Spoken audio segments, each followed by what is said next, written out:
Medyo paus ang boses ko. At pasensyahan ninyo ako. Maraming nasa utak ko, papunta ako dito kung anong sasabihin ko.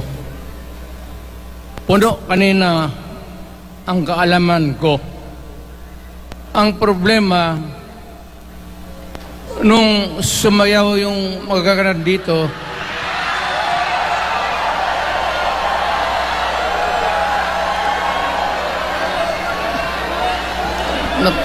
nakalimutan ko.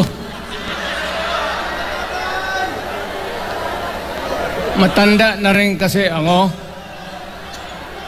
Ano ito? Meeting de Avance? Alam mo, nung unang panahon, wala naman tayong kamuang-muang, wala naman tayong kalaban, wala namang nagagalit sa atin. Pumunta ang Espanyol at inagaw ang ating lupa, hinirang. For 400 years, nagtiis ang Pilipino, subjugated by foreigners. Then, during the American and Spanish War, natalo ang Espanyol at napunta ang ating bayan sa Amerika. Anak ng grabe ang tiis ng Pilipino, yung mga lolo natin, kung gaano na lang sila pinahirapan. Alam mo noon, kung hindi ka magsimba, ay may mga pare nandyan, they know the history of Christianity. Alam mo noon, kung hindi ka magsimba, 10 palo sa katawan mo. You doubt my... Ayan si Father Ibasco, Chief of Staff ko sa City Hall. Siya yung NPA leader doon sa Libungan, may plenum ang komunista. Itong mga sundalo natin, nandito sa harap ko, nahuli yan si Ibasco. At ako naman ay fiscal noon, pumunta ako sa Katitipan para i-administer ko yung oath niya, yung statement niya kung totoo o hindi. Pagkatapos noon, sabi ng mga sundalo, Piskal, papatay namin itong 2 pare. Father Tison, Waray, pati si Father Ibasco. Bumaba yan sila sa Visayas para makigsapalaran sa NPA. Sabi ko, wag, kasi pare yan. Puta, alam mo, ang Diyos nandyan eh. Kung ito lang naman ang prinsipyo, ideolohiya, hindi naman kriminal yan, kidnapper o puser. Sabi ko, kulungin na lang ninyo. So, sa matagal na panahon, sulat siya ng sulat kay Cory. Eventually, na-release yan sila lahat, pati na ang asawa nila Quintanar, yung mga komunista, mga Esparo, nanggaling dito at naging uso sa buong Pilipinas, yung pagpatay. Wala. Barangay captain, konsehal, military, Navy, Pulis, puro may pamilya. Anak ka ng kakawalang kwenta yung ideolohiya. Kung hindi mo man lang mabinta sa mapayapa na panahon, so kinuha ko siya Chief of Staff, tapos umuwi siya sa Bohol, naging governor. Pare ito. Nandito siya ngayon, kasama tayo, at maraming salamat. You guys from other parts of the Philippines nagpunta rito para lang makipagduyog sa Bisaya, sumama lang sa ating, kung sabay tunong sa Tagalog, yung ating, the purpose of why we are here. Wala akong, no longer in politics. I am not a candidate. Nahirapan nga ako mag-akyat ng hagdanan. I am 80 years old. Hindi, 79 lang, pero hindi binibilang yan eh. Sabi malas daw. Sabi ng asawa ko, 80 na ako. O, sige, 80 na. Pero nung lumabas itong People's Initiative, okay man yan. Abogado ako. There are 3 ways of amending the Constitution. Mag-constitutional convention, mag-election tayo sa political districts ng representante para sa assembly to convene there and propose changing or modification of our Constitution. Itong People's Initiative, pati itong Congress, they would convert the Congress into a constituent body and propose the Constitution. Alinman dyan sa lahat, it will be submitted to the people for ratification. Ang problema dito, ako, Mr. President,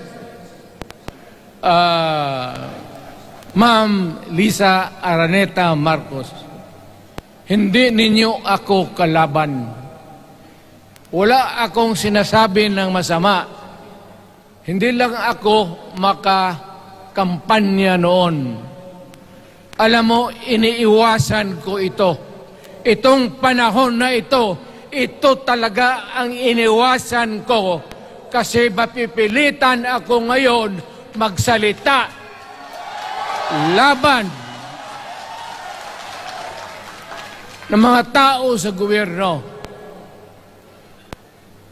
Alam mo, Mr. President, hindi ako maghingi ng tawad. Kagawan mo yan eh. It is your responsibilities sa sarili mo.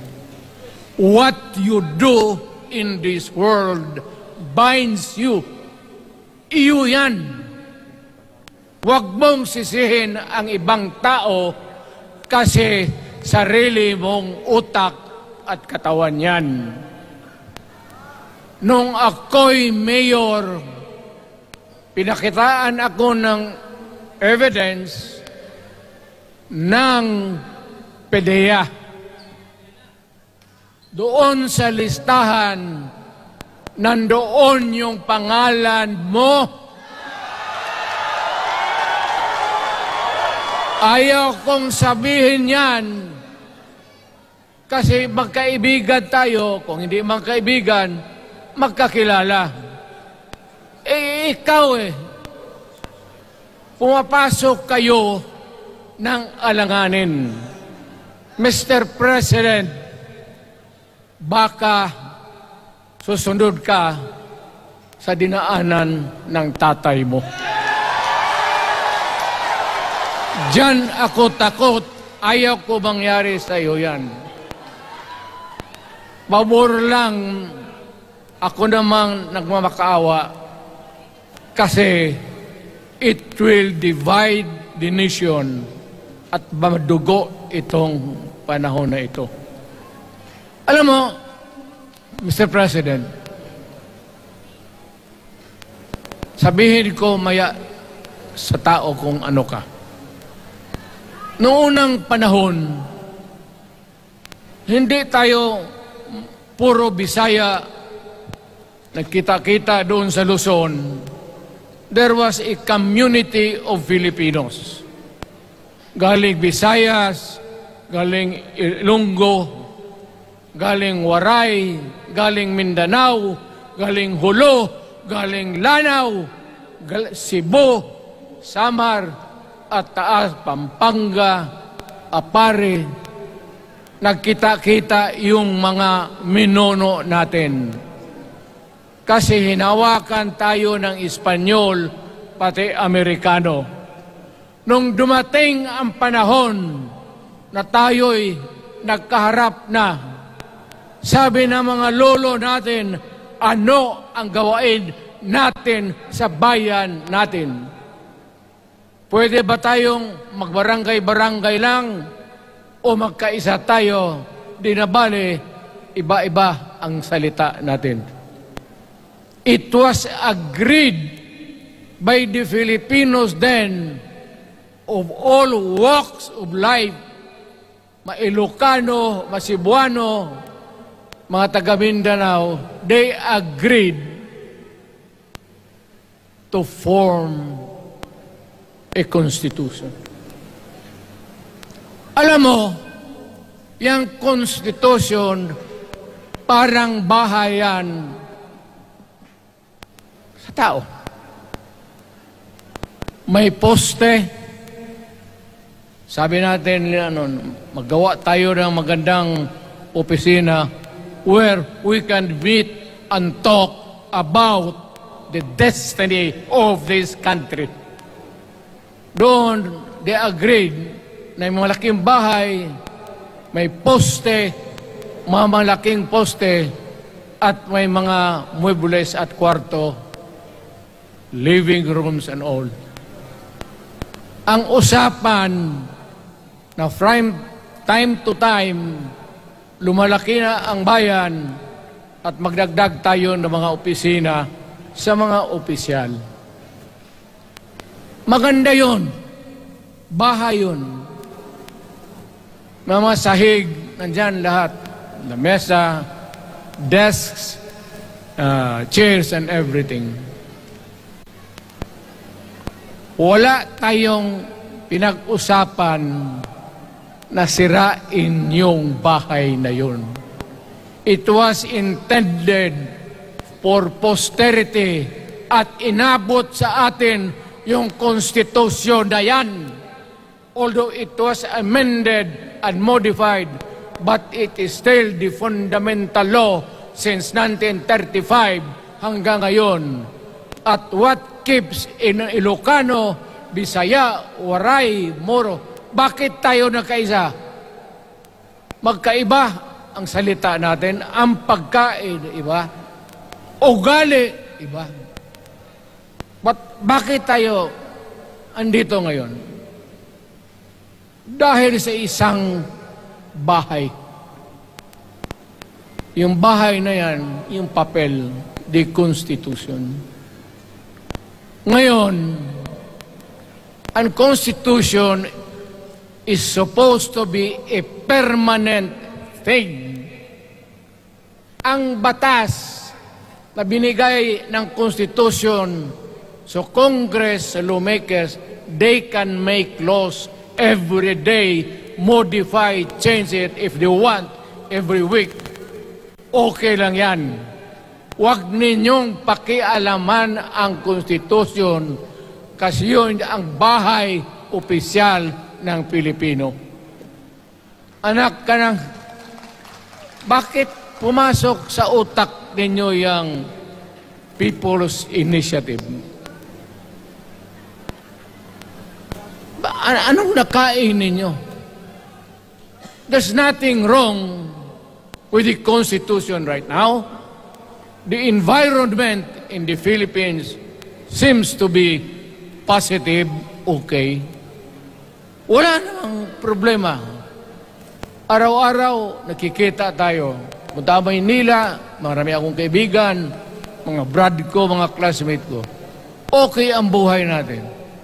But suddenly, nandito yung People's Initiative. Alam mo, sa umpisa pa lang, nagdududa na ako. Bakit? People's Initiative manggaling sa tao. Dapat yan galing sa mga purok at doon sa barangay at doon sa DILG, ipasa nila sa syudad, sa probinsya at sa national office. Dito mga congressman,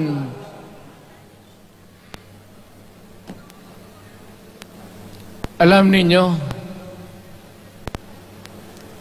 kung magkaletse-letse ang buhay na ito,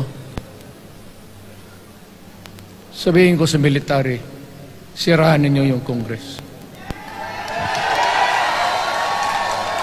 Magastos, nagbabayad tayo, nag-usik-usik sa kwarta.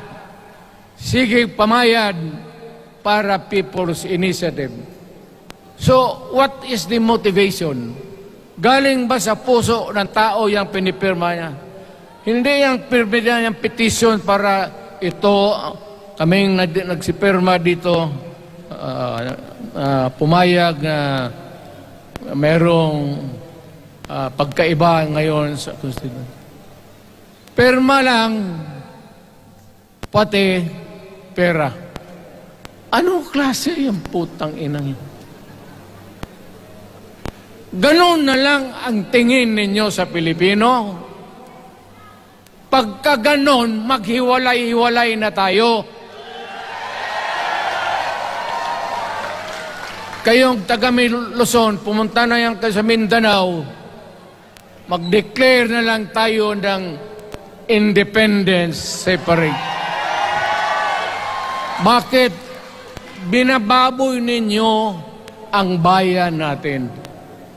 Ako naging presidente, ako naging mayor, ako naging congressman. Ang sinasabi ko sa inyo, putang ina.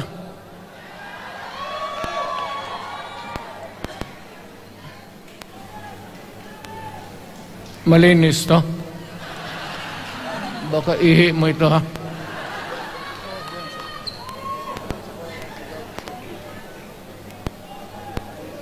Kakaubos talaga ng laway itong...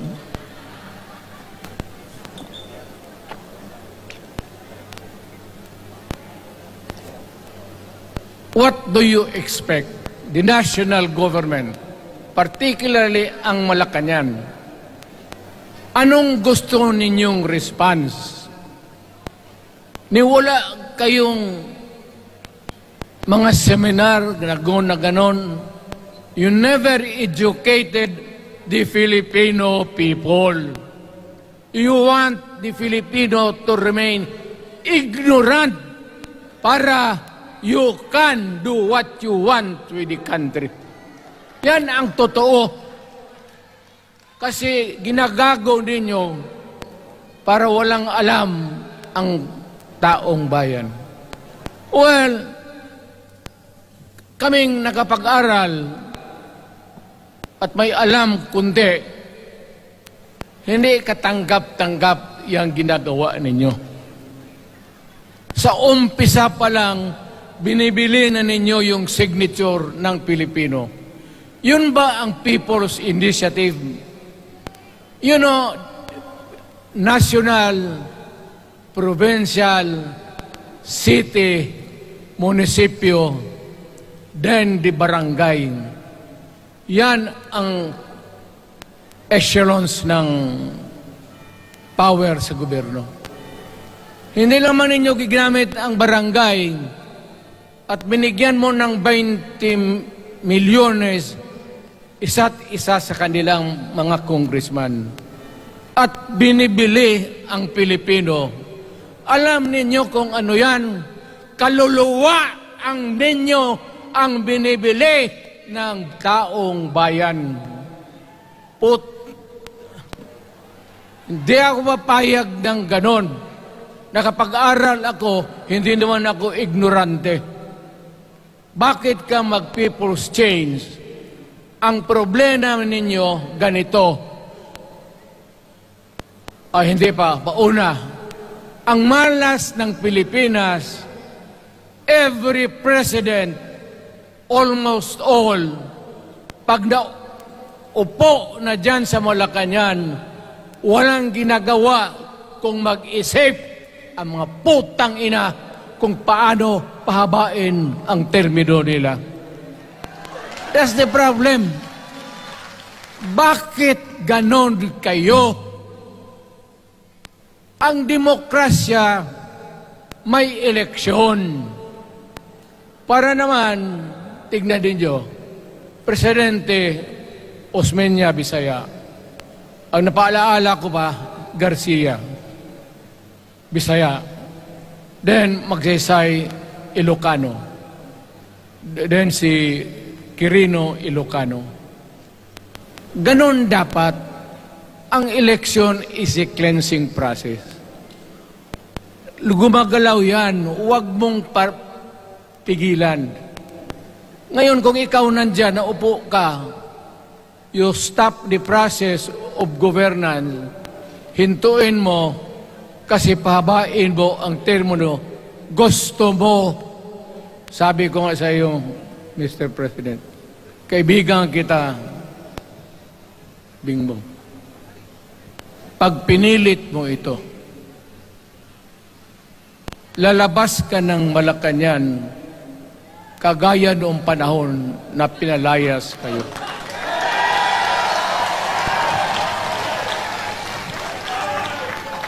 Alam ninyo, kung hindi na talaga ito mapigilan, nandyan ang military pati polis, makinig kayo. Pag-aralan ninyo kung ano yung pinapakain nila sa taong bayan. At pagka nakita ninyo kung ano ang mali, you correct it. Nasa inyong kamay na yan. Ganito yung plano. Presidential, tapos parliament. Ang presidential, lahat kayo, ako, ikaw, lahat, hanggang doon, nagboboto, direct vote to elect a president. Itong parliament, prime minister lang ang magboto, yung mga assembly who are the congressmen now. Putang ina ninyo, wala akong tiwala sa inyo. Wala kayong prinsipyo, bukang pera kayo lahat. Yan ang totoo. Kaya gusto ko, pag nagka-letse-letse nga pumasok ang military, palitan ninyo lahat. Arestuhin ninyo kasi nagsasayang ng pera at yung ginagastos nila is a fraud, swindling ang ginawa nila. You must account for the wasted money, for the money that you bought the signature of a Filipino. Bribery.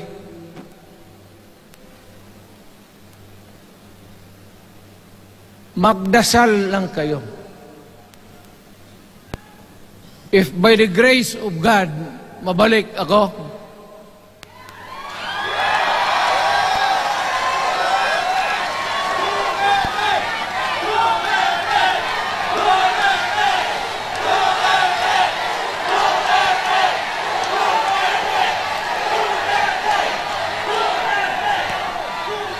milagro lang naman yan, hindi ba yan totoo? Utang ina kung mabalik ako, arestuhin ko kayo lahat for the swindling of the Filipino people. You committed fraud.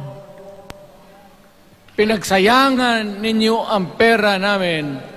People's Initiative does not involve buying the vote or the signature of the Filipino. Talagang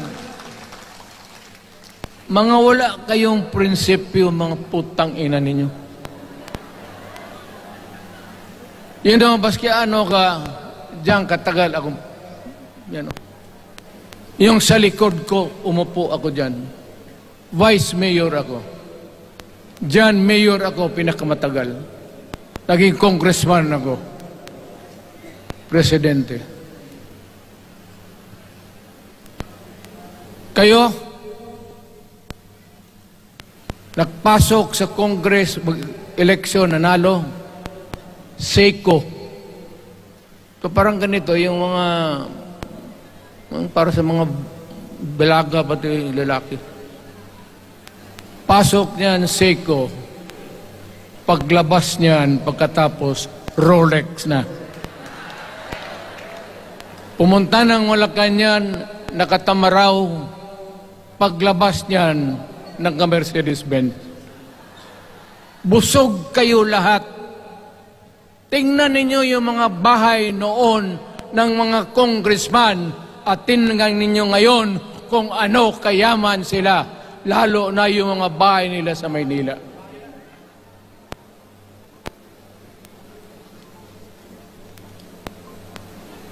Wala kayong masabi sa akin. Alam mo bakit diretsahan ako magsalita? Ninipahat, wala ako. Paglabas ko sa Malacanang, lipad ako dito. Pumunta ako sa bahay ko para mag-retire. Ayaw ko sanang bumalik. Ayaw ko na. Matanda na ako. Putang ina, napapandol lang ako dyan eh. Kaya lang, marami akong magandang naisip kanina papunta dito. Kaya yung sumasayaw lang kasi yung mga ali. Nabakante tuloy, nakalimutan ko kung ano ko nang tang ina. Huwag kayong magpaloko. Alam mo, Parliament, ang ambisyon niyan, karamihan galing kay Lisa Marcos pati kay Romualdez.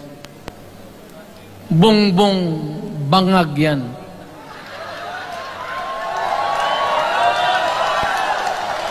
That's why sinasabi ko na sa inyo ngayon, si Bongbong Marcos bangag noon, ngayong presidente na bangag natin ang presidente.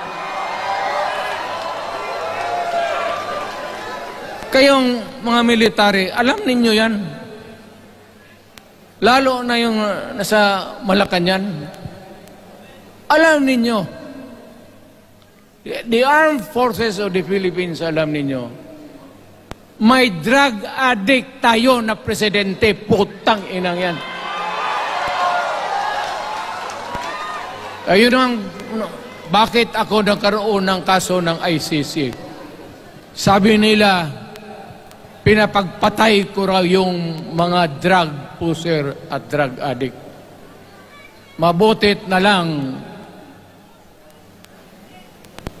wala na ako sa pwesto, baka kasali ka pa. Now, Mr. President, pinilit ninyo kami. Kayo yung sa Bisaya, kinikitoy mo yung Pilipino. You are testing the waters. Not even. You are, pushing to the limits ang pasensya ng Pilipino. Huwag na huwag mong gawin yan. Huwag mong gawin yan, huwag mong ituluyan kaya magkagulo.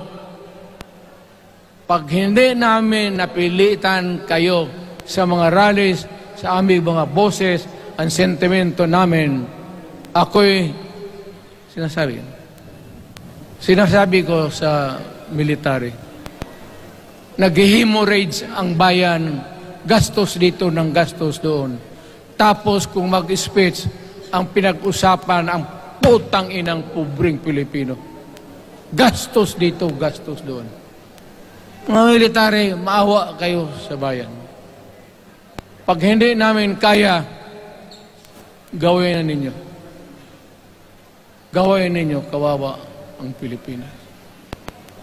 Alam mo, presidente, tapos mag-parliament, tumatakbo ng assemblyman o congressman niya si Sandro, tapos ipasok nila sa assembly, gawain nilang prime minister.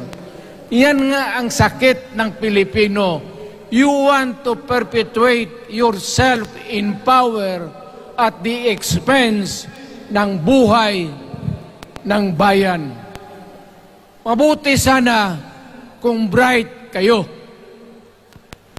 Kung drug addict ka lang naman at may asawa kang hungry for power, tapos may isa itong taga Leyte, gusto siyang mag-prime minister at gawin niya itong bongbong, diyan ka lang, ako ang bahala. Ceremonial president ka na lang. Ako na ang magpatakbo ng bayan sa parliament. Yan ang plano nila. Yan ang hindi talaga matanggap natin. Kalukuhan niyang putang ina. Huwag kayong... Alam mo, bakit ako makipag-away ng presidente? Marami siyang sundalo. Kaya natin, kayong pumalag, pero there is always a time for everything. May panahon na ikaw ay sikat. Sa ayaw mo at sa hindi, may panahon ka talagang bababa dyan sa Malacanang. Gaano katagal ka man to hang on to the power, that is for God to decide for the nation. Kami, patayin ninyo, wala na akong silbi.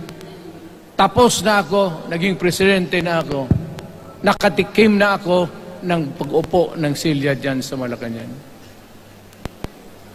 Ganoon na lang ang ang alaga ko sa bayan.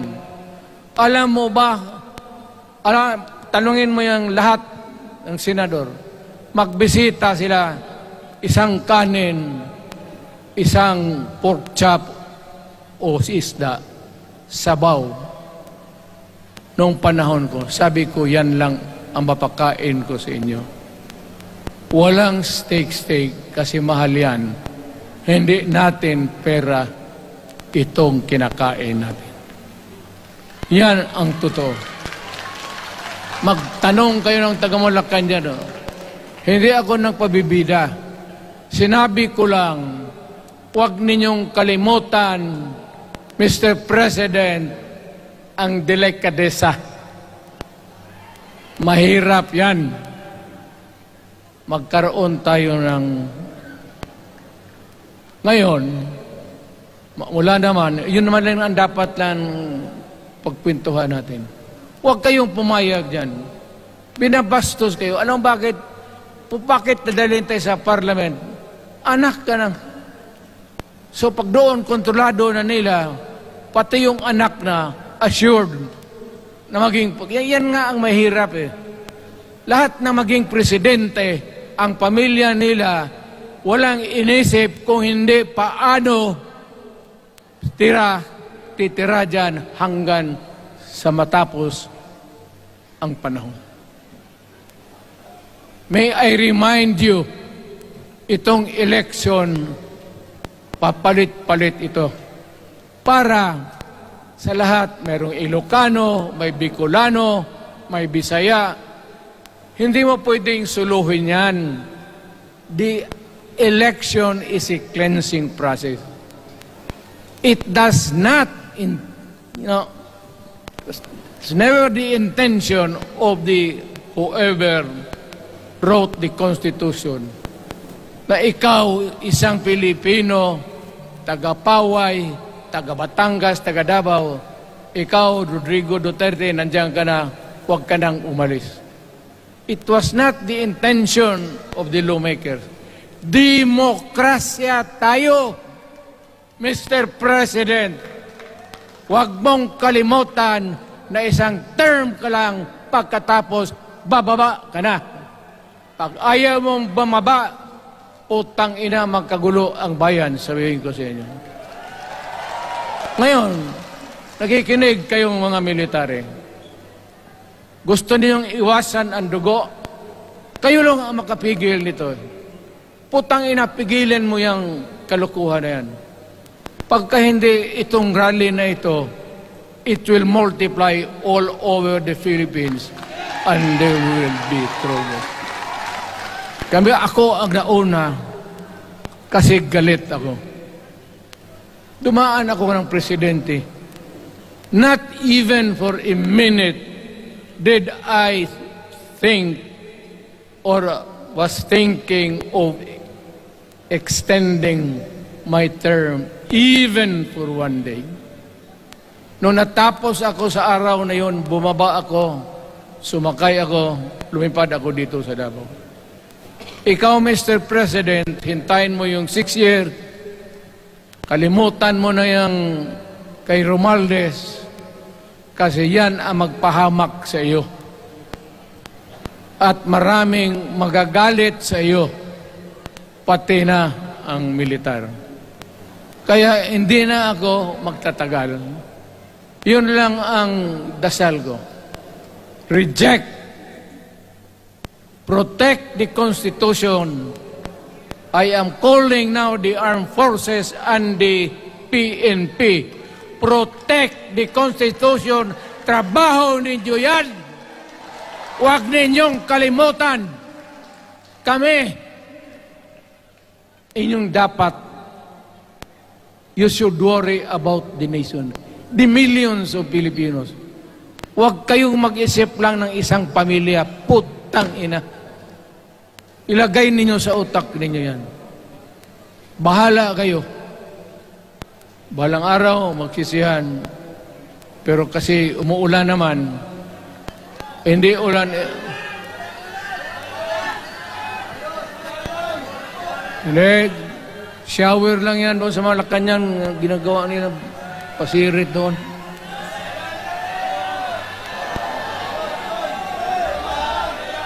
Wala naman rin akong masabi. Kasi hindi man ito eleksyon. Nakafocus lang ako sa People's Initiative and the way that they are handling the process of the People's Initiative. Ang nangyayari ngayon, hindi yan People's Initiative, kung hindi buying the people for their signatures. Pag-umpisa pa lang, bayaran na. At maniwala ka ng konstitusyon, lalabas yan maganda, kung pira-pirahin lang tayo. Balang araw, wala na ako sa buhay. Maybe 10 years, 5 years from now. You might want to change some provision. Yung sabi nila, the usual excuse is economic provisions lang ang aming pakialaman. Putang ina, huwag kayong maniwala dyan sa mga yawa na yan. Puro kasing sinungaling ang mga ulol. Alam mo, pag nagtawag ka ng Constitutional Convention to People's Initiative or when you open the Constitution, hindi mo pwedeng limitahan ang powers na yan. It's unlimited. Kung ano ang gawain nila at kung ano ang utos ng may pera, kung bayaran sila, ipagbili talaga tayo. Ipauhanin na lang ako, naghangi ako ng may mga congressman dito. Ito yung matitino. Nandito si Congressman Alvarez. Pumunta talaga siya. Hindi mo kasi niya ako hinayaya. Kapupunta sana ako ng Tagum. Para lang ako galit talaga. Bakit po putang ina? Sige. Bakit? Bisaya pa makumutan ko na imong naong. Magharap ka sa akin, ganoon ko yung mukha mo. Bakit? Bakit bigyan mong problema ang Pilipino? Ano ang kasalanan ng Pilipino at gumagastos kayo, binibili milyon ng milyon, kayong mga congressman, putang ina, istapa yan. Swindling yan. Kaya sabi ko, by a stroke of fate, nabalik ako dyan sa Malacanang. Kayong lahat, kagaya ng Marcelo, ng tatay mo, Bongbong, kayong lahat, congressman, nandoon kayo sa Krami. Ipasok kayo ng 2 taon para leksyon ninyo. Hindi ka maleksyon ng kalukuhan ninyo. Wala. Hindi pa nga naayos ang kati. Ano bang, what's wrong with the Constitution? Tell me. Kung hindi yung inyong ambisyon.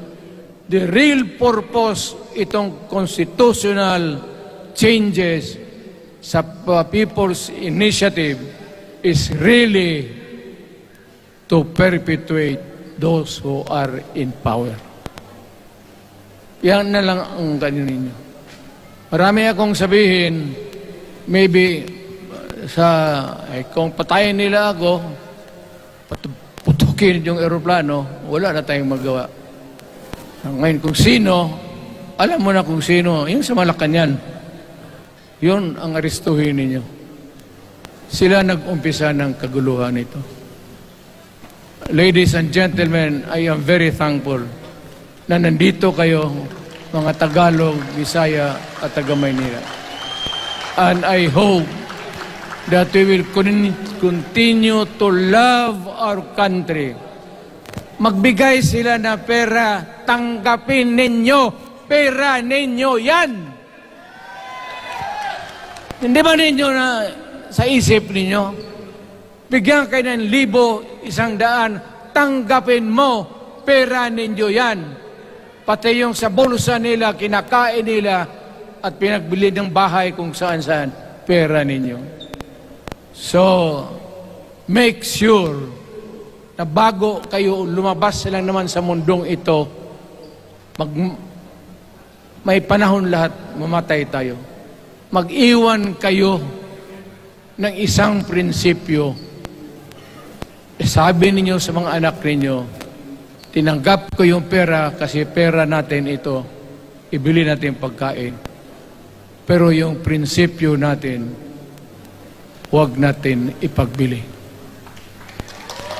Yan ang iiwan mo sa mundong ito para sa mga anak ninyo. At yan ang dadalhin mo sa langit. Pagka sinabi ni San Pedro, anong nagawa mo? May ginawa ako para sa bayan. Tapos magsabi San Pedro, ano pa? Yung mga ibang bagay na ginawa mo, mga kasalanan, mga kabit, ganon. Sabihin mo kay San Pedro, San Pedro, nandito ako sa langit para makipag-isa sa Diyos. Pag hindi ka tumahimik, yung manok mo, hawakan ko, ilambos ko yan sa ulo mo. Putang ina ka. Buksan mo yung puwertahan at papasok tayo. Magkita-kita tayo sa langit.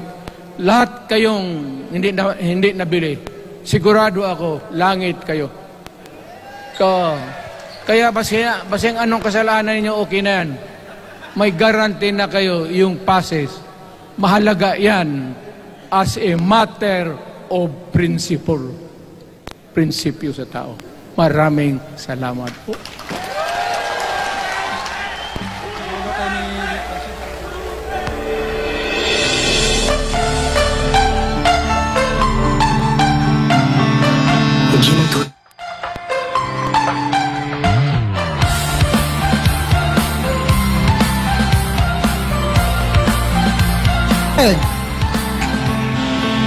Tatalian